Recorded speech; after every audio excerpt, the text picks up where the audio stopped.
Olá, boa noite a todos, a todas. Sejam bem-vindos a mais um Cultura Livre, esse programa que está aqui recheado de cultura, entretenimento, que leva vocês de casa a conhecer tudo sobre os nossos artistas, o que está acontecendo no segmento cultural no estado de Mato Grosso. Hoje a gente está aqui para um programa muito especial que enche assim meu coração de alegria. A gente vai falar desse gigante do teatro, do cinema, que é a Amaury Tangará. Esse programa hoje é muito especial e é em parceria com o Cine Teatro Cuiabá, super parceiro do Cultura Livre. Agradecer o Flávio Ferreira e toda a produção do Cine Teatro Cuiabá, que sempre está aqui com a gente, ajudando e fomentando a arte. E nesse programa em especial, a gente traz uma entrevista que aconteceu lá dia 5 de outubro, no Cine Teatro Convida, que eu mesmo participo, Cultura Livre está lá, e eu conversei com a Amaury Tangará. Conversando com ele, a gente quis trazer para o Cultura Livre esse programa que fala um pouquinho da história da Amaury Tangará, conta por onde ele passou, quais foram as dificuldades que ele encontrou enquanto artista nesse percurso. Então fica com a gente que agora vai acontecer essa entrevista e assim está recheado de coisas lindas. Vem conhecer a Amaury Tangará aqui no Cultura Livre. Solta aí, produção! É uma honra para a gente entrevistar a Amaury Tangará, que é diretor, ator, dramaturgo, cineasta. Há 40 anos se dedica ao teatro com a CIA das Artes do Brasil, tendo montado espetáculos em Mato Grosso e no exterior, em especial e graças a um intercâmbio que mantém há 20 anos com o grupo de teatro Bando de Portugal. Bem-vinda, Amaury. Obrigado, é um prazer. Obrigado pelo convite. Estamos aí à disposição. Boa noite a todos. Nós que agradecemos, Amaury, a sua disponibilidade de estar aqui, da gente conversar um pouco sobre a sua trajetória, que já está aí com 40 anos, né, de caminhada. 40 anos de CIA das Artes, né? 40 anos para CIA das Artes. Teve antes também. Teve antes, então vamos ficar sabendo. Amaury, a gente sabe que hoje em dia não é fácil fazer teatro. Todos olham nós, os teatreiros, como alguém maluco. Imagina como era isso há anos atrás, né? Explica pra gente como que era o fazer teatral no Mato Grosso, quando você começou a fazer teatro. Não, quando a gente começou a fazer teatro, você imagina, foi na década de 1970, né? Nossa. 1970, lá em Tangará da Serra, quer dizer, um lugar que não tinha absolutamente nada, não havia nenhum tipo de apoio. O apoio que tinha era nós que queríamos fazer teatro, né? Começamos com no grupo de jovens da igreja, tinha um grupo de jovens fazendo aquelas coisas de alto de Natal, adaptação do Filho Pródigo, de histórias bíblicas, né? Mas aí chegou um momento que a gente queria fazer outras coisas, então criamos o GRUTA, Grupo Teatral de Tangará. Isso é uma história que vem, quer dizer, isso aí eu estou lá em Tangará. A minha história começou bem antes, lá no Paraná. Eu vim do Paraná em 1970, no Mato Grosso, né? Então lá já tinha feito teatro lá, né? Tem uma história muito engraçada de como eu comecei a fazer teatro. Como teatro é a arte da mentira, eu comecei a fazer teatro com uma grande mentira, né? Eu morava na zona rural, lá em Paranavaí, no norte do Paraná, e quando terminou os 4º ano primário, eu estudava na escolinha lá da fazenda. Eu tive que ir para a cidade, morar na casa de um tio meu para fazer a admissão. E lá conheci um pessoal jogando bola na rua, um rapaz, um amigo meu que estava jogando bola, estamos fazendo um teatro aí, lá no nosso colégio, estava em outro colégio. Você não quer assistir o ensaio? Eu fui lá assistir o ensaio, era no cinema, o cinema tinha um palco, fiquei sentado na plateia vendo o ensaio deles. E aí, acho que faltou alguém lá que tinha que alguém segurar uma enxada, assim, para o outro, um coveiro que segurava uma enxada, e o cara não chegava, falava, tem um amigo meu na plateia aí, pode chamar, pode, vem cá, Amaury, por favor, segura essa enxada aqui. Peguei a enxada, segurei a enxada, 10 segundos chegou o cara, que era o dono do papel, entreguei a enxada pro cara. Assisti lá a peça, conversei com o pessoal, tá vendo? Bom, passados uns meses depois disso aí, eu mudei para uma outra cidade, né, chamado Moreira Salles, no interior do Paraná. Então, passou na sala de aula, um cara falou, olha, estamos montando um grupo de teatro aqui, tem alguém que já fez teatro? Eu falei, eu já fiz teatro. Você já fez teatro? Eu falei, já. Não, onde? Lá em Paranavaí. Paranavaí era um cidadão, né? É como se eu falasse em Nova York, né? O cara falou, como? Você fez cinema? Você fez teatro em Paranavaí? Foi. E que peça que você fez? Eu tinha decorado já Foi Morte e Vida Severina, do João Cabral de Melo Neto. O cara quase desmaiou, né? Como? E me deu o papel principal da peça que eles iam fazer. Eu nunca tinha feito nada, nunca tinha pisado num palco, fui fazer o papel principal da peça do cara. Ela se chama Meandros do Destino. Bom, a partir daí, acho que foi um sucesso, porque naquela época não tinha televisão, a cidade inteira ia para o teatro, né? Fizemos muitas sessões, cheguei a dar autógrafo na cidade. Olha só. E aí já montei, já escrevi as próprias peças, já fizemos várias. Quando eu mudei para Tangará em 1970, Tangará era uma curutela, Tangará da Serra, para você ter uma ideia, tinha uma casa coberta de telha de barro, essa era coberta de tabuinha, de palha, era uma comunidade no meio da mata.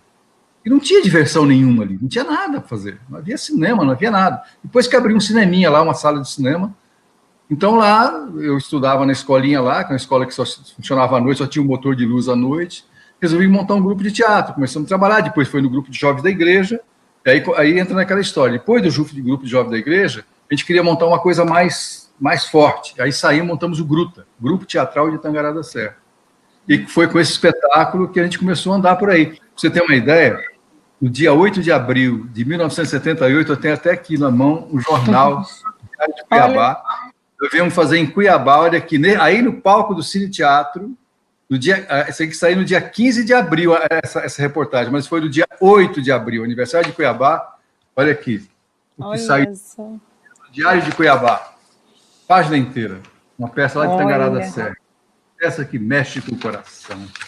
Passa, marcou a história, então. Não, aí virou uma coisa, porque a gente fazia naquela região inteira, Diamantina, Alto Paraguai, Barra do Bugres, a gente percorria toda aquela região. E começamos a fazer Cuiabá também. Com essa peça, o Preço, nós fizemos não sei quantas temporadas aqui em Cuiabá, no Cine Teatro, depois no Sesc, no Teatro do Sesc, no Teatro da Escola Técnica, né? do Liceu Cuiabano.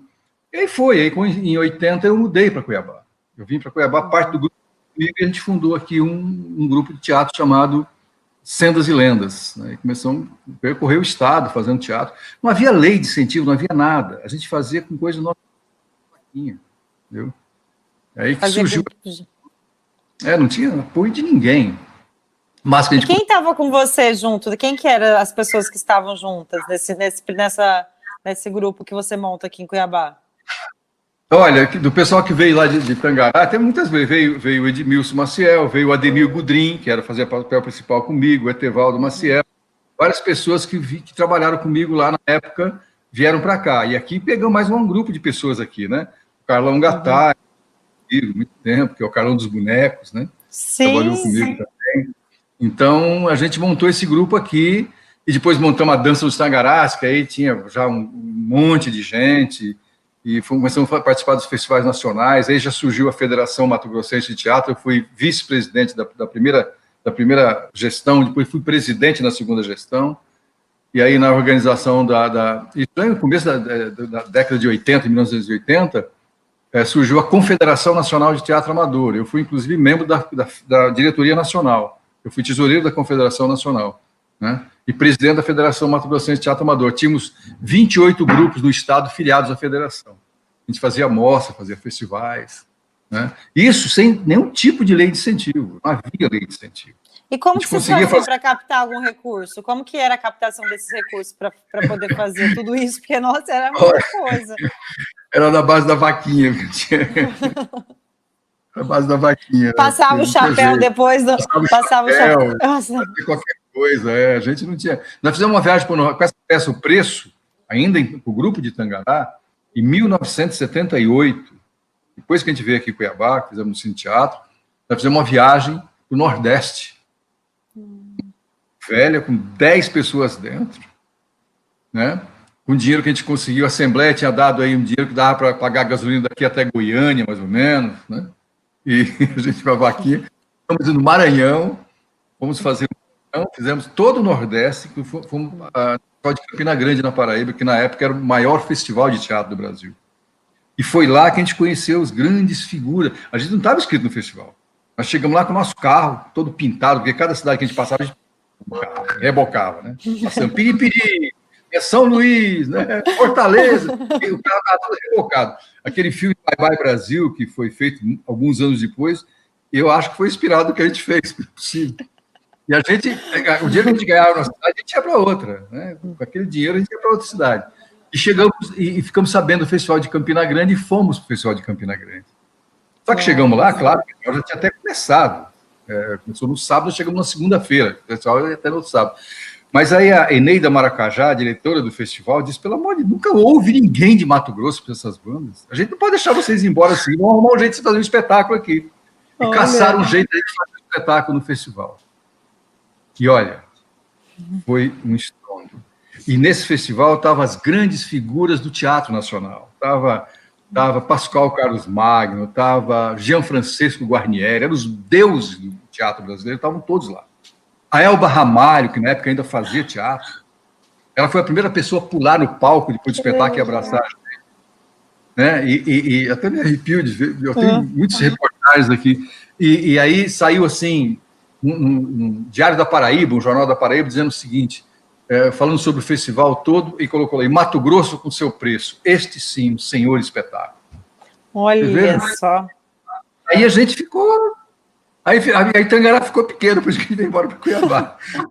Aí viemos para Cuiabá, o grupo, montamos o grupo aqui, e fui depois com a Dança dos Tangarás, foi o espetáculo que a gente montou o chão nosso de cada dia, e depois montamos a Dança dos Tangarás. Com a Dança dos Tangarás fomos nos principais festivais nacionais e fizemos uma grande temporada no Teatro Cacilda Becker, no Rio de Janeiro. Naquele tempo ainda tinha o Jornal do Brasil, né? E o Maxi Luiz, que era o grande crítico de teatro da época, né? Faz uma página inteira do Caderno B do Jornal do Brasil, uma baita de um elogio ao espetáculo. A gente no Cacilda Becker, no Rio de Janeiro. Foi um estrondo. A gente foi para o Festival de São José do Rio. Vocês já começam a ganhar dinheiro com o teatro nessa aí época? Não, aí já dava, tinha bilheteria, né? Já tinha bilheteria. Bilheteria. Mas não tinha lei de incentivo. Não tinha nada, absolutamente. A gente conseguia algum apoio, às vezes, daqui, dali, de uma prefeitura, né? Dava sempre algum apoio, mas a gente dependia da bilheteria, absolutamente da bilheteria. Eu, por exemplo, o espetáculo que eu faço até hoje, que é o Cafundó, onde o vento faz a curva. Sim. Faz 30 anos que eu faço ele nunca teve nenhum tipo de patrocínio. Tanto é que eu faço questão que o cartaz dele não tem nenhum tipo de patrocínio, nunca teve. Nem de lei de incentivo, nem de patrocínio de ninguém. Bom que você tocou nesse assunto. Eu ia perguntar isso para você, que a gente sabe que o Cafundó é esse espetáculo que está com você há 30 anos, ou que tinha visto 25 anos aqui, 30 anos, então já ia errar. 30 anos. E ele esse ano já faz 31, né? 31, nossa, ele tem uma marca consolidada, que é você levar ele para os lugares mais remotos de Mato Grosso, né? E ao mesmo tempo levar Mato Grosso para o mundo. Porque ele foi apresentado em lugarejos e também na Europa, é isso mesmo? Você foi para a Europa? A gente percorreu, aqui no Brasil a gente fez mais de 400 comunidades, só no Brasil, né? Eu falo comunidades porque a gente fez também em zona rural, fizemos em acampamento, fizemos em aldeias, a gente fez espetáculo em terreiro de casas, assim, das pessoas. E fizemos em grande teatro. Mauri, por que tem esse diferencial de você querer levar o Cafundó, apesar do nome já dizer, né, Cafundó, mas levar ele para esses lugarejos, né, para esses lugares que não têm acesso ao teatro, que não têm acesso à cultura? Imagina 30 anos atrás, se hoje eles já não têm, imagina isso quando você começou a levar. Por que você pensou, eu quero ir nesses lugares? Qual foi o motivo de você estar querendo chegar a essas pessoas, a esses lugares? Eu acho que é um pouco embalado com aquela música do Milton, né? O artista tem que ir onde o povo está, né? Eu acho que você tem que ir lá, você tem que buscar o povo, né? A gente fez, eu me lembro, esse espetáculo, na verdade, do Cafundó, eu montei ele, foi um desafio para poder tirar a Tati do Rio de Janeiro, para ela ficar comigo. Então ela foi a grande arte dessas coisas todas. Ela foi, quando eu falo dessas coisas todas que eu estou fazendo aqui, 80% é culpa dela, viu? Maravilhosa, Tati. Ela carrega o piano nas costas, eu só toco e toco malemar, né? Porque quem carrega o piano nas costas é ela. Então, claro, organizou tudo, a gente veio estrear espetáculo, andou essas comunidades, e depois América Latina, tivemos na África, tivemos muitas temporadas em Portugal, tivemos em Barcelona, e é engraçado porque a gente fez espetáculo para povo de outras línguas, né? Eu me lembro de um a gente fazendo um espetáculo aqui em Cusco, no Peru, né? Foi até durante a festa do Inti Raymi, né? E a gente até fez parte do calendário do Inti Raymi, tá lá Cafundó, onde ele vem dar a volta, né? E estava lá um grupo na plateia, um grupo muito loiros, né? Na plateia cheia, lotado do Teatro Municipal de Cusco. Eu olhava aqui do palco e falava, não pode ser peruanos, né? Não é impossível, são turistas. E quando terminou o espetáculo, foram no camarim falar comigo, e eram holandeses, um grupo de holandeses que estavam na plateia, e que foram ver o espetáculo e ficaram encantados, não entenderam patavina nenhuma do que eu falei. Mas ficaram encantados com a música, com o cheiro, com a coisa do licor, né? Enfim, e queriam conhecer aquele lugar. Que lugares são aqueles que eu falava no espetáculo? Aí eu falei, cara, Pantanal, aqui, Mato Grosso, né? E eles, então, tá bom. Aí viajamos mais alguns dias, eu estou em Arequipa, no Peru, na Universidade de Arequipa, fazendo, quando vejo, está o mesmo grupo lá na plateia. Lá, vieram falar comigo depois também. Não, é que nós decidimos, viemos aqui para assistir o espetáculo, porque a gente estava aqui na cidade, vimos que você estava aqui também, e decidimos que nós vamos para o Pantanal, queremos conhecer esse lugar que você estava falando aí, porque deve ser muito bom esse lugar, você vê como é que é? Não entendi como é que o teatro tem essa magia, né? Essa coisa mágica. Né? De afetar, né? De tocar as pessoas e ser tocado pelas pessoas, é só o teatro mesmo. É o teatro. Lá em Portugal foi fácil, porque Portugal tem muito a cultura oral, né? Eles têm muita coisa da cultura oral, né? Eles gostam muito dessa coisa do contar causos, contar histórias, né? Então lá foi muito fácil. Nós fizemos Portugal inteiro, de cabo a rabo, as 9 ilhas dos Açores, andamos Portugal, sabe, de Vila Real de Santo Antônio aqui até o Minho lá em cima, todas as comunidades em Portugal, acho que nós andamos Portugal, fizemos mais de umas 300 apresentações em Portugal.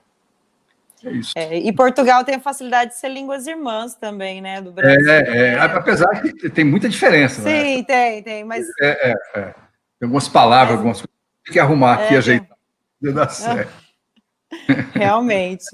E, Amaury, você também teve a honra de montar 2 peças teatrais com o texto do saudoso escritor Ricardo Guilherme Dick. Foi. Que foi Belarmino, Guardador de Ossos. Belarmino, Guardador de Ossos. E o Salário dos Poetas, isso? Como foi a convivência com o Dick? Conta pra gente como foi a montagem desses espetáculos. Olha, Belarmino e Guardador de Ossos foi uma coisa fantástica. Eu conhecia a literatura do Dick, mas não conhecia ele pessoalmente ainda, na época. Eu tinha lido Madonna dos Páramos e fiquei apaixonado por aquele livro. Eu morava no Rio nesse tempo ainda. Encontrei o livro num sebo lá do Rio, comprei. Aí vim aqui, eu estava passando em Cuiabá um dia e estava em Cuiabá e numa vernissagem e encontrei com o Dick, ele estava lá. Ele não era de falar muito, era muito... Aí cheguei perto dele e disse, o Dick, gostaria que você escrevesse alguma coisa para teatro. Né? Aí ele ficou quieto, calado, passado um tempo ele virou para mim e falou assim, não gosto de teatro. Falei, embora. Passados uns dias, a esposa dele, né, até falecida também, me ligou dizendo, olha, o Ricardo quer falar com você. Você poderia vir aqui em casa? Eu vou. Fui lá na casa dele.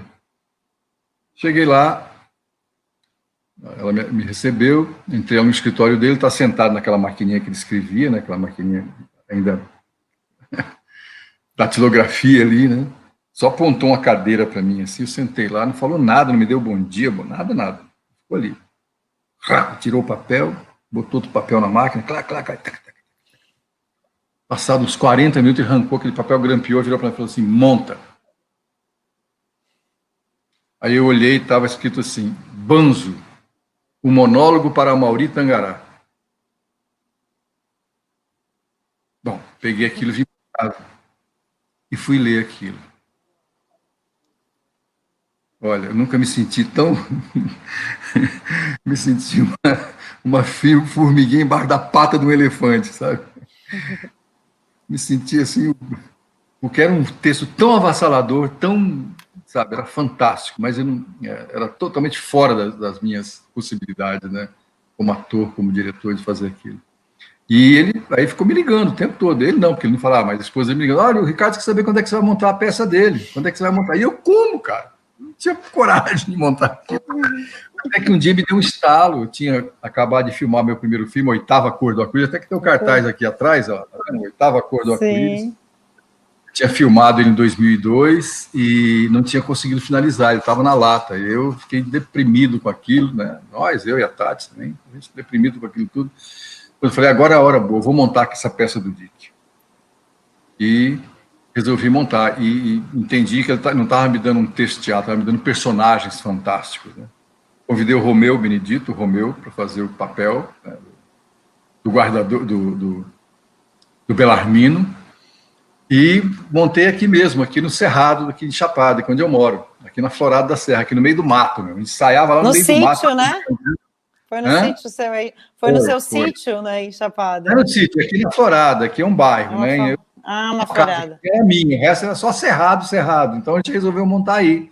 Ensaiamos aí e foi espetacular, foi um tremendo sucesso. Revolucionário, né, para a época. Foi, nós fizemos 2 temporadas aqui, de 3 meses, depois fizemos o festival de Curitiba, na Mostra de Curitiba, e depois acabamos em Portugal, com a temporada de Portugal, que foi extraordinária, que até durante muitos anos as pessoas lembravam. E o Geraldo Thomas, né, aquele grande diretor, que veio ver o espetáculo aqui, queria levar a gente para a Alemanha, fazer lá em Hamburgo, só que ele queria que a gente fizesse dentro de um zoológico, junto com os jacarés, que tinham os crocodilos, era uma coisa meio doida. Foi fantástico. E depois, esse aí foi extraordinário. O trabalho do Romeu, inclusive, foi extraordinário. O Geraldo Thomas fez uma crítica, né, na época, uma belíssima crítica. Uma crítica, né, no Jornal do Brasil, assim, extraordinária. Uma crítica que voltou para o Rio e escreveu isso. E para mim foi uma coisa. E depois disso, aí o Dick resolvi estudar um pouco mais. Eu leio, tem toda a literatura do Dick, li praticamente tudo dele, e fiquei muito amigo dele, da família. E aí resolvi montar lá em Portugal com o bando Salário dos Poetas. Um projeto que a gente fez com João Brits, que é diretor do Teatro Bando, que era assim: a gente adaptava lá em Portugal, eu levava um ator daqui, e eu seria o assistente do João Brits lá. Depois eu montava aqui no Brasil, fazia uma outra adaptação, trazia um ator português e o João vinha fazer minha assistência aqui. Fizemos a 4 mãos, foi extraordinário. Para lá foi o Romeu que foi comigo para lá fazer o Salário dos Poetas. Depois veio o Horácio Manuel, que faleceu, inclusive, esse ano, um grande ator português, para fazer aqui. Nós percorremos o Brasil inteiro também com essa peça. A Florianópolis, fomos a São Paulo, Rio de Janeiro, fizemos o Sesc Ipiranga em São Paulo, fizemos Teatro Galpão em Belo Horizonte, fizemos, sabe, foi um sucesso muito grande, foi muito legal. Nossa, Eu adorei, eu tenho adaptado para cinema 3 obras dele, né? O Salário dos Poetas é uma delas, está adaptado já para o cinema, que eu quero ainda fazer, e o Madonna dos Páramos, que chama-se Figueira Mãe no cinema, que inclusive é um compromisso que eu tenho, porque que foi a última palavra que ele falou em vida, foi pouco antes dele ter o problema que morreu, ele virou e falou: quando é que o Tangará vai fazer meu filme? Você que está acompanhando aí o Cultura Livre, não sai daí não, no próximo bloco tem mais Amaury Tangará, fica com a gente!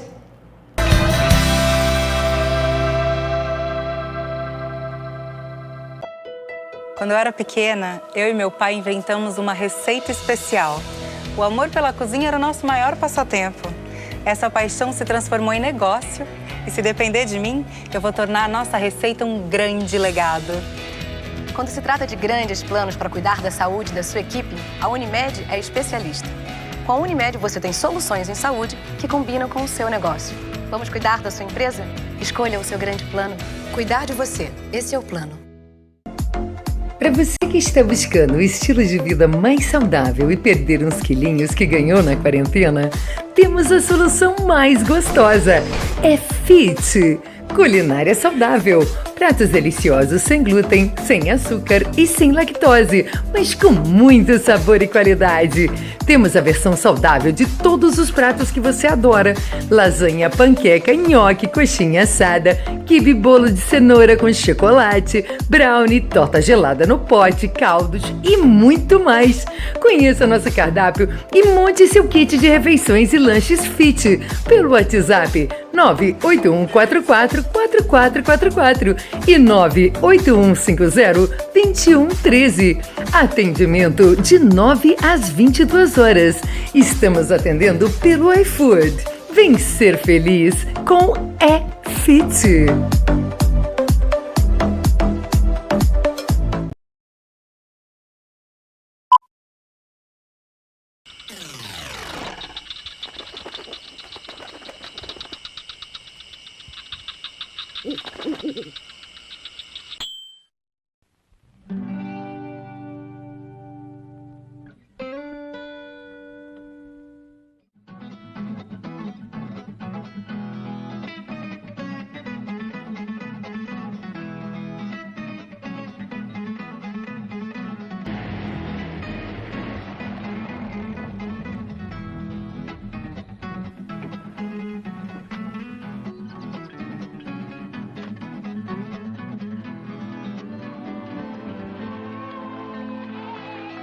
Olha aqui, sua bestinha. Eu não sou pobre não, viu? Eu acho que pobre é quem não tem jipe.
Quer morrer?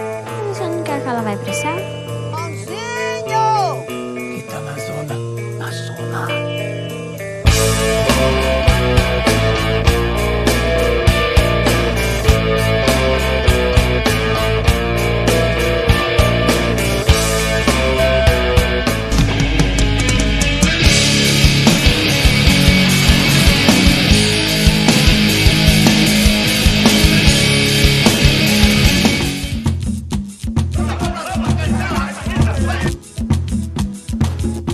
Fala, caso você é filho de trocadeira. Não vou vender minha cabrita porra nenhuma!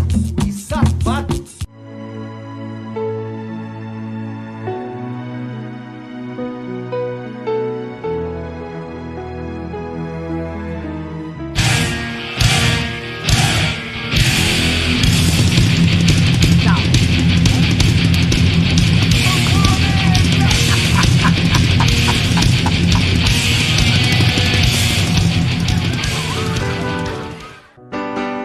Oxe, meu pai é chum!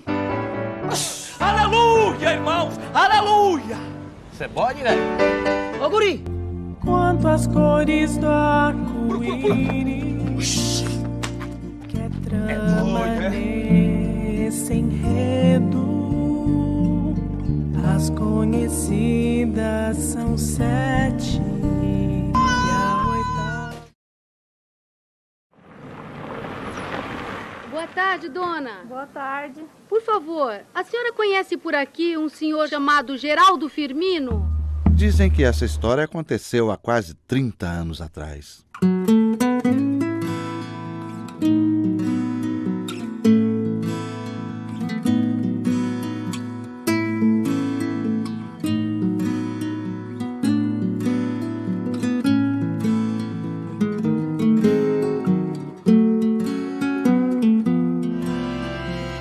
Essa não é uma história de amor. É uma história de solidão. De solidão daquelas que dói na alma.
Coisa linda, né, gente? Vocês viram aí os trechos do Amaury Tangará? Quantos artistas talentosos envolvidos com ele nesses projetos. Agora você vai ouvir o Amaury Tangará falando sobre essa experiência que ele teve com o cinema. Ó, assiste aí, solta aí, gente!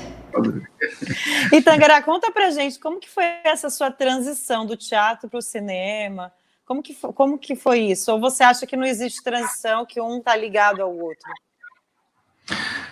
Não, eu tive o imenso privilégio de nascer numa família caipira mesmo, da roça, mas que meu pai era apaixonado por circo e minha mãe por cinema, né? Então, tinha um circo na cidade, eu acho que na barriga da minha mãe já estava, eu ia para o circo, meu pai não deixava de ir no circo. Cinema, então, quando tinha filme do Oscarito e Grande Otelo, do Mazzaropi, da Sarita Montiel, minha mãe não perdia de jeito nenhum. Eu tenho coisa na minha memória de eu estar assim, mamando na minha mãe, vendo uma tela na minha frente. E ela falava mesmo que ia no cinema, levava eu no colo, né, eu mamando lá dentro do cinema, porque ela não perdia filme desse jeito nenhum.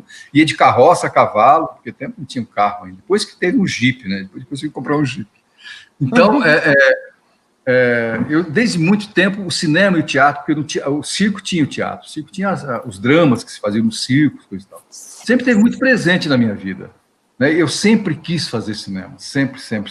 Desde sempre eu tento fazer. Então, quando foi o começo da década de 90, com a Tati aqui, aí sim, porque a Tati eu tenho esse privilégio enorme de ter do meu lado uma produtora que ela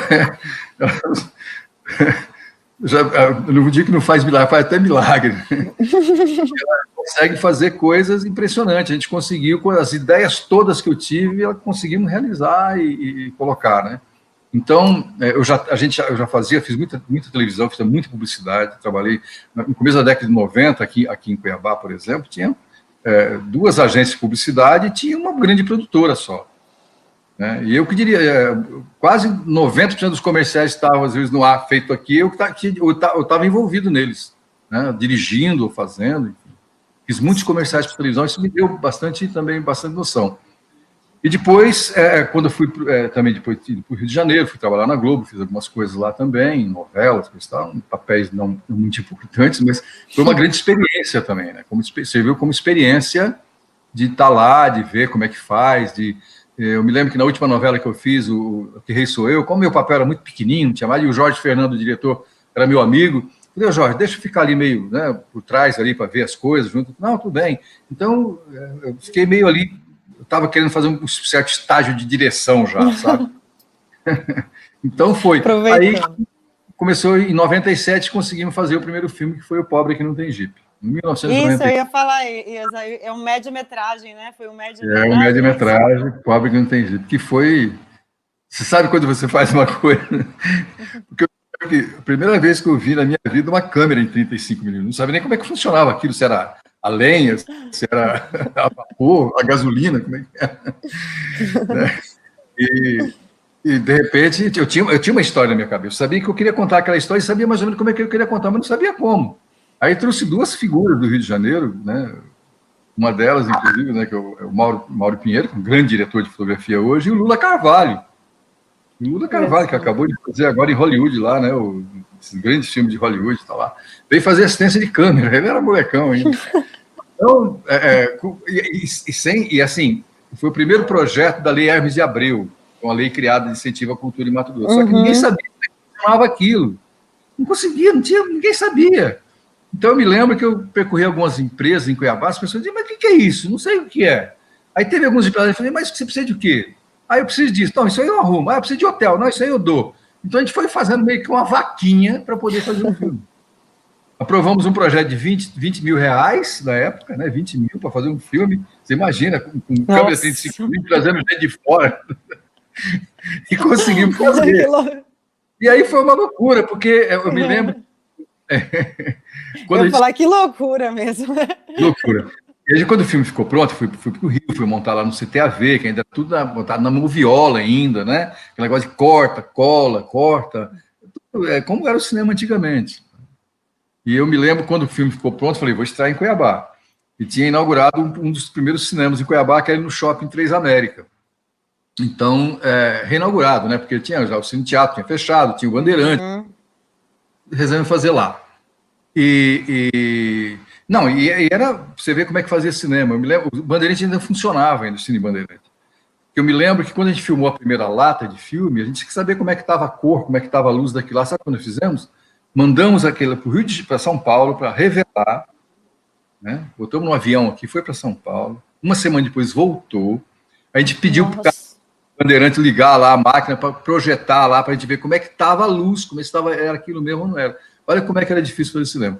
Fazer cinema em 1997, fazer cinema hoje, é a mesma coisa você ir daqui a São Paulo a pé e daqui a São Paulo de avião. Nossa. Essa é a diferença. Essa é a diferença. E aí nós estreamos em Cuiabá. Estreamos em Cuiabá e a única coisa que saiu foi uma notinha num jornal de Cuiabá dizendo: Mauri Tangará fez seu primeiro filme, quem sabe ele acerta no próximo. Gente, que abusados, hein? Fazer o quê, né? O primeiro mesmo, questão. A Tati me pega o filme e me inscreve no festival, na Mostra Internacional de São Paulo, que é o maior festival. A Tati é maravilhosa. Ela já vai lá. Falei, Tati, pelo amor de Deus, eu não vou passar a maior vergonha do mundo. O filme, você viu o que aconteceu aqui? Logo na São Paulo, já escrevi, acabou, vamos deixar lá, tá bom. E o filme acabou aprovado para ser exibido lá em São Paulo. Olha e nós fomos. Você não... que incrível, né? Quanta história, né? O filme foi aplaudido de pé no Cine Sesc. Foi aplaudido de pé no Cine Sesc. Foi considerado os 10 melhores filmes da década. Olha Ganhamos todos os prêmios em todos os festivais que nós fomos no Brasil. Eu tenho aqui na minha partida, que não dá para ver, mas eu tenho aqui, se fosse prêmio em dinheiro, eu estava milionário. Eu estava na Forbes, lá na lista da Forbes. Tanto de troféu que eu tenho aqui, que a gente ganhou do pobre que não tem jeito. Ganhou prêmio em tudo quanto é festival que foi, não só aqui, no mundo todo, né? Na Hungria, em Portugal, na Espanha, nos Estados Unidos, ganhou festival em tudo quanto é lugar. E você vê, e aqui a gente não... Se fosse pela casa, né? Com aquele ditado que casa de ferreiro, espeto de pau, né? Não dão muito. Mas é normal, isso é tranquilo. Mas hoje aqui você se diverte. Aqui você ficou bem conhecido por dirigir a 8ª Cor do Arco-Íris, né? Que conta a história muito tocante do menino do Joãozinho, né? Interpretado pelo Diego Borges, que sai do distrito da Guia para Cuiabá para vender a sua cabritinha de estimação para comprar remédio para sua avó.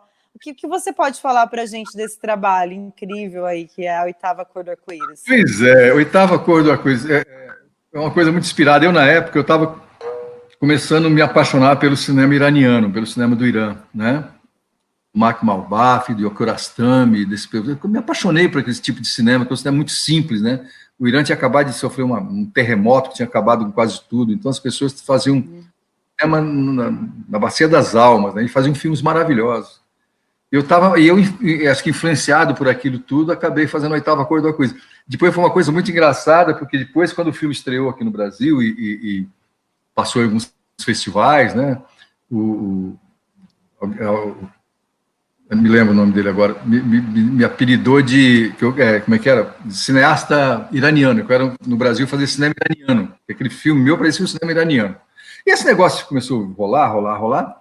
E quando foi na Mostra de Cinema de São Paulo também, que o filme foi, e a mostra estava homenageando justamente o Abbas Kiarostami, que é o grande cineasta iraniano, ganhador de Oscar e tudo. E o Abbas ficou sabendo que tinha um cara aqui que fazia cinema iraniano no Brasil, e queria me conhecer. E foi muito interessante. Um dia, até jantamos em São Paulo junto, conversamos muito, ele adorou o filme também, assim, se apaixonou, foi muito legal, foi gostoso demais. E foi um filme também que foi com a gente, foi um filme escolhido para abrir o Festival de Nova York, pessoal que teve tudo quanto é muitos festivais fora, foi distribuído por uma empresa americana no Canadá e nos Estados Unidos, né? Depois foi distribuído pelo Ibermédia da Espanha também em 52 países, né? Teve gente até que já viu o filme até legendado em árabe, assim. Nossa. Só que isso aí, eu quero traduzir isso aí o seguinte, por isso que eu falo para você como é que é o negócio, né? A gente isso não rendeu dinheiro para a gente. Rendeu nome, viajou, coisa e tal, porque tudo foi imposto, né? A gente pagou de imposto. A relação que a gente tinha com o mundo era muito diferente, né? Foi por isso que a gente criou um imposto agora para ter um fundo aqui no Brasil para financiar o cinema brasileiro, né? Quando, por exemplo, o Titanic passou no Brasil, 36 milhões e pagou menos de R$2.000 de imposto.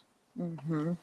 Central do Brasil passou nos Estados Unidos, faturou lá 14 milhões, pagou 8 milhões de imposto. Nossa. Essa é a relação que a gente tinha com o mundo, né? O mundo todo cobrava da gente, a gente não cobrava de ninguém aqui. Então, por isso que a gente criou esse fundo setorial do audiovisual, que é para pegar também, para poder financiar o cinema brasileiro. A gente faz cinema no Brasil hoje com dinheiro de governo, dinheiro de lugar nenhum, é com um fundo criado por nós, né? Que financia o nosso cinema. Então é isso.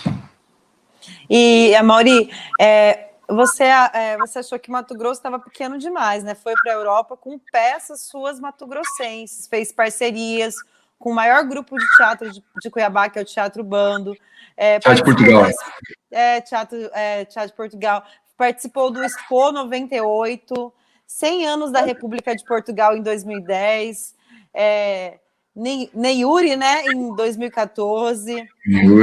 Que agora vai fazer um ano, agora, dia 14 agora de outubro, faz um ano que a gente estreou lá em Portugal. Fomos lá para estrear, o ano passado.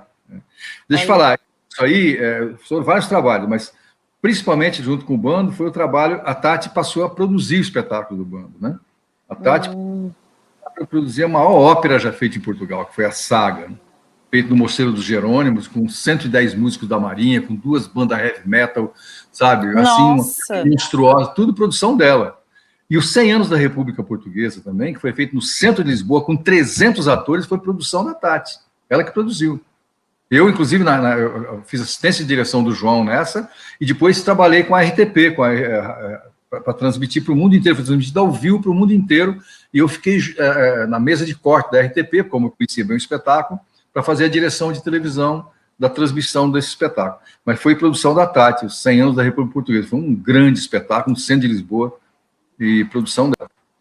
E a gente sabe, artista, a gente precisa de um produtor muito bom mesmo, e a Tati tem essa visão, assim, sempre grande, sempre além, né? Ela que e ela é assim, e ela sai puxando tudo, né? Tem uma palavra para a Tati que não existe, a de impossível, não tem a palavra. É impossível. Como? Impossível? Não existe. Ela topa. É bom demais. É claro, e te dá uma segurança muito grande, né? Claro que a gente trabalha muito, mas, por exemplo, a minha parte, eu sou mais da parte criativa, né? De criar, de dirigir, coisa e tal.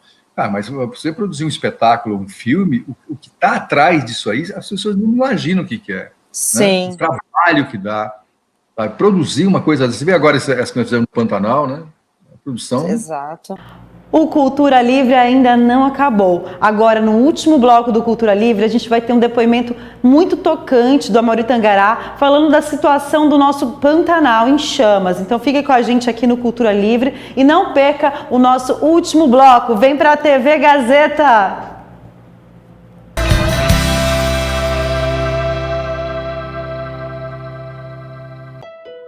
Quando eu era pequena, eu e meu pai inventamos uma receita especial. O amor pela cozinha era o nosso maior passatempo. Essa paixão se transformou em negócio e, se depender de mim, eu vou tornar a nossa receita um grande legado. Quando se trata de grandes planos para cuidar da saúde da sua equipe, a Unimed é especialista. Com a Unimed, você tem soluções em saúde que combinam com o seu negócio. Vamos cuidar da sua empresa? Escolha o seu grande plano. Cuidar de você. Esse é o plano. Para você que está buscando o estilo de vida mais saudável e perder uns quilinhos que ganhou na quarentena, temos a solução mais gostosa. É Fit! Culinária saudável. Pratos deliciosos sem glúten, sem açúcar e sem lactose, mas com muito sabor e qualidade. Temos a versão saudável de todos os pratos que você adora. Lasanha, panqueca, nhoque, coxinha assada, quibe, bolo de cenoura com chocolate, brownie, torta gelada no pote, caldos e muito mais. Conheça nosso cardápio e monte seu kit de refeições e lanches Fit pelo WhatsApp 981444444 e 98150-2113. Atendimento de 9 às 22 horas. Estamos atendendo pelo iFood. Vem ser feliz com Fit.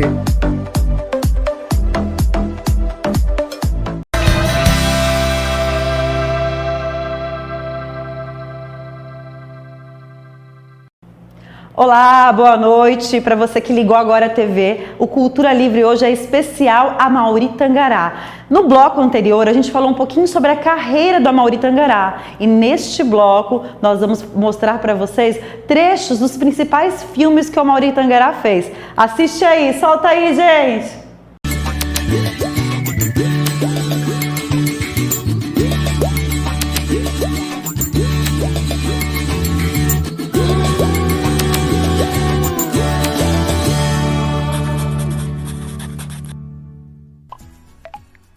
Eu não tô mais suportando esse negócio de celular o tempo inteiro. Mãe, a gente só tá aproveitando. Na fazenda do vô não tem internet.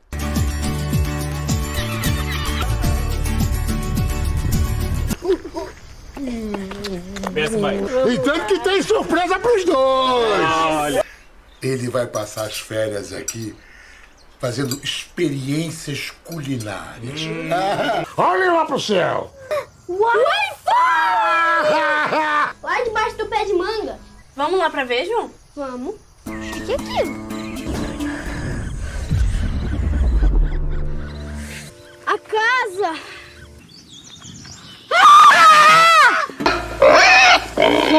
É, dona Porca!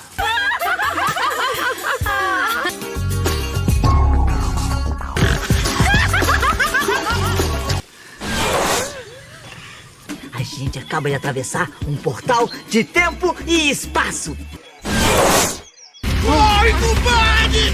Corre desse trem! Mãe do morro!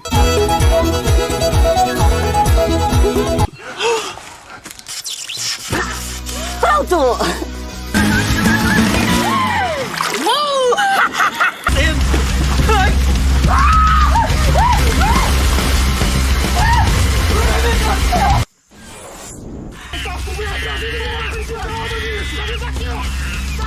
Viram só? Ah, mãe do morro! E de repente, rápido. Nada. Escapou. Eu vou contar essa história pra vocês saberem como foi. Oba, oba, olha lá. Nós vamos chegar. O circo do Paçoquinha.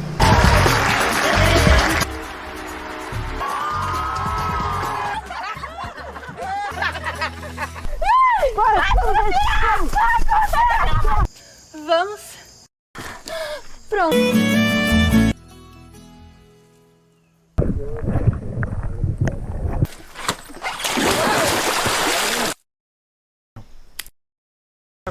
Oh, socorro! Que isso? Oh! Que fez essa...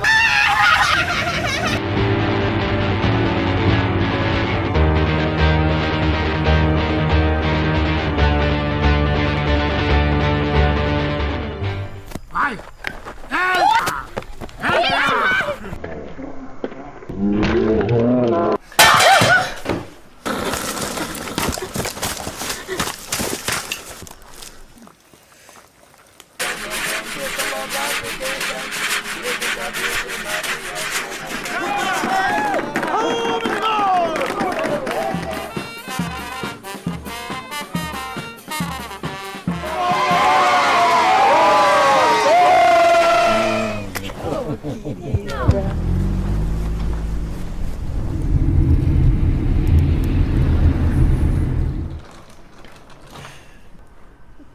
saudade de lá. O bicho pegou de verdade.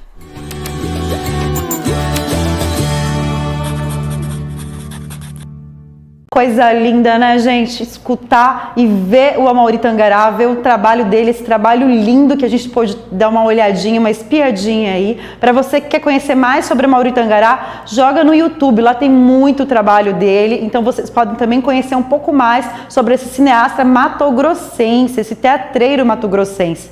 Agora a gente vai escutar o Amaury Tangará falando um pouquinho mais sobre o Pantanal. Solta aí! Não tem palavra. É impossível. Como? Impossível? Não existe. Ela é bom demais. É claro, e te dá uma segurança muito grande, né? Claro que a gente trabalha muito, mas, por exemplo, a minha parte, eu sou mais da parte criativa, né? De criar, de dirigir, coisa e tal. Mas você produzir um espetáculo, um filme, o que está atrás disso aí, as pessoas não imaginam o que é. Sim. Né? O trabalho que dá. Sabe? Produzir uma coisa. Você vê agora essa que nós fizemos no Pantanal, né? A produção. Exato. Exatamente Incrível. isso. Eu estava falando aqui que o nosso encontro está chegando ao fim e a gente não pode destacar que a gente estava nessa live do Cine Teatro debatendo sobre os incêndios no Pantanal e mostrando toda a indignação desse crime ambiental que tem chamado muita atenção. Entre os voluntários do combate de incêndio tem vários artistas, em especiais uns artistas que têm histórico em trabalhar com você, né, Amaury? Como Romeu, Sandro, e você está sempre cercado de gente com muita sensibilidade, né, para isso. E deixa aqui, e a gente fala um pouquinho para a gente sobre esse seu sentimento, sobre o Pantanal, nosso Mato Grosso. Principalmente nós acabamos de trabalhar lá em 2017, nós filmamos lá o Pantanal e Outros Bichos, né, aquela série de 26 episódios, está passando pelo Brasil fora aí, já passou 4 vezes na TV Brasil, na TV Cultura de São Paulo, e, enfim, foi uma grande série, né, de 26 episódios, só todo com artistas daqui da região. Agora nós estamos já trabalhando no Cerrado e Outros Bichos para fazer, e ver justamente esses 2 biomas, são os 2 biomas que estão sendo agredidos assim, de uma forma absurda, dói no coração. Porque eu tenho imagens, por exemplo, em 2017, agora, 2, 3 anos atrás, a gente andando pela Transpantaneira, sabe, aquelas revoadas de passo, aquelas coisas lindas, cada paisagem uma mais bonita que a outra. Ver aquilo lá em chamas é de chorar, é uma coisa triste, e é isso mesmo, tem que ser nesse momento, nós artistas, nós cidadãos, porque é o seguinte, tem uma coisa que eu quero deixar claro aqui para vocês, sabe, independente de ser artista, ser político, ser aviador, sabe, ser motorista de táxi, ser doutor, qualquer coisa. Se não cuidarmos do Pantanal, se não recuperarmos o Pantanal como se deve, em 10 anos não há como viver na Baixada Cuiabana. Não vai ter vida na Baixada Cuiabana. Cáceres, Cuiabá, Santo Antônio, coisa, não tem como. A temperatura vai chegar a 60, 70 graus, sabe, com 0 grau de umidade do ar. Ou recupera o Pantanal, ou temos que se mudar todo mundo daí. Isso é uma coisa, gente, que eu estou dando esse recado para todas as pessoas, para todos os seres humanos que têm ouvido, que possam ouvir isso. Em 10 anos, não haverá condição de vida na Baixada Cuiabana. Temos que cuidar do Pantanal, com urgência, com o que puder. E é nesse momento que todos nós temos que fazer alguma coisa, seja de onde que for, sabe? Mande uma garrafa de água, manda, sabe, uma caixa de manga, qualquer coisa. R$10, né? Tem as doações. Coisa, gente, é a nossa vida, o que está em jogo agora. Não é uma questão econômica, não é questão de quem tal terreno está. É vida. É pensar na vida. Hoje, nesse momento, o grande partido político chama-se vida. A grande religião chama-se futuro. Pronto. Exatamente, né, Amaury? A gente sabe que é exatamente isso que você falou, não vai ter vida aqui, a gente não vai viver, não vai viver. Então, você imagina, eu moro em Chapada dos Guimarães, sabe? Eu estou aqui com um ventilador na cara para poder gravar isso aqui, senão eu não consigo. Hora dessa aqui, não sei quantos graus está, quando teve isso? Nunca teve. Eu moro há 20 anos aqui em Chapada, nunca vi isso. E as coisas tendem a piorar se a gente não tomar providência. Exatamente. Então a gente finaliza aqui essa live deixando esse recado, né, Mauri? Tem, Mauri, alguma pergunta que eu não te fiz, que você gostaria de falar? Alguma coisa que a gente passou aí em branco? Não, porque sabe o que são muitas histórias, muitos detalhes. Coisa, é muita coisa, né? Se a gente for contar tudo, a gente conta as histórias todas, tem muitas viagens que nós fizemos, lugar que nós tivemos, as pessoas que nós conhecemos fantásticas, as experiências que nós trocamos. Agora mesmo, 2 anos atrás, fizemos o projeto Circula, nós fizemos em aldeias indígenas, em comunidades quilombolas, sabe? Do MST, fazendo espetáculo de teatro, convivendo, trocando experiências com essas pessoas. É de uma riqueza isso, vocês não acreditam, sabe? Eu voltei dessa viagem do Circula, sabe, de um milionário, assim, de sabedoria, de conhecimento, sabe? De sensibilidade com as coisas, com a vida, com a natureza. É extraordinário isso. Mauri, eu quero agradecer muito da gente estar aqui, ter conhecido um pouco mais sobre você, a Tati também, que é essa produtora aí maravilhosa, que está do seu lado, fantástica, né? Eu acho que vocês dois juntos são melhores ainda juntos, né? Porque aí um tem falta e um outro completa. Eu acho que essa história aí é incrível da gente ver. Elô, desculpe, só cortando, que a Tati agora já não é só produtora, ela agora é diretora, ela é cineasta. Ah, é? Eu não sabia, né? Está estreando um filme aí que está pronto, está esperando passar a pandemia, chamado Mata Grossa, que é, olha. Vai ponta cabeça esse estado, presta atenção. Depois a gente tem que entrevistar a Tati, então, para ficar sabendo melhor disso. Tem que falar com ela. A gente esteve junto na live do Aldir Blanc, eu falei com ela um pouquinho nessa live. Nesse momento ela está no Rio de Janeiro, lá. Está chegando amanhã. Tá no Rio? Valeu, obrigado. A Mauri, é isso. Então, muito, muito obrigada. Gratidão pela disponibilidade, por estar aí. E evoé aí ao teatro, que você continue aí fazendo muitos filmes ainda e que a gente está sempre aqui torcendo para que você viaje muito ainda e traga muita coisa deles para cá e leve do Mato Grosso para o mundo, que é algo que você já tem feito aí há alguns longos anos, né? E é isso, amor. Muito obrigado. Sim, Teatro agradece. Obrigado a vocês, mais uma vez. Um grande abraço a todos aí que nos assistiram. Estou aqui sempre à disposição de vocês, tá? Muito obrigado. Verdade, gente. Vocês estão em casa, sem vocês não tem as lives, não tem esse bate-papo, e é muito importante vocês aí em casa. Então, acompanhe o Cine Teatro, fique por dentro da programação online. A gente tem aqui, toda segunda-feira, um bate-papo com alguém do segmento cultural. Acompanhe a gente lá. Até mais, até breve. Tchau. Gente, chegamos ao final do nosso Cultura Livre, em especial a Mauri Tangará. Para você que está chegando agora e perdeu esse programa lindo, fica triste não, coleguinha.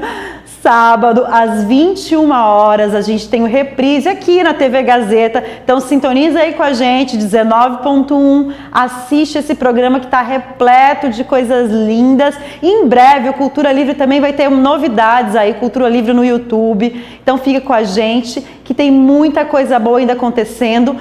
Sigam o Cultura Livre nas redes sociais, lá no Instagram, @CulturaLivreMT. Boa noite, obrigada de coração a audiência de vocês. Até mais.